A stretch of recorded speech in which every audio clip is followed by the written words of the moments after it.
Comes in a package like this. You take it out of the package. Take your saddle, flip it upside down, line up the widest part of your saddle to the widest part of our saddle, and you'll see that there's about 1.5 inches, maybe 2 inches of material that you don't need.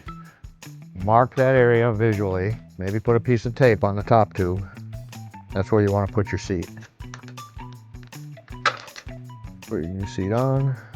Get it into the clamp, secure it in the right position for the right amount of tilt. Tighten it up. You want to align it with your tape. Remember to lower your new ISM saddle 1.5 to 2 centimeters or 1/2 inch to 1 inch.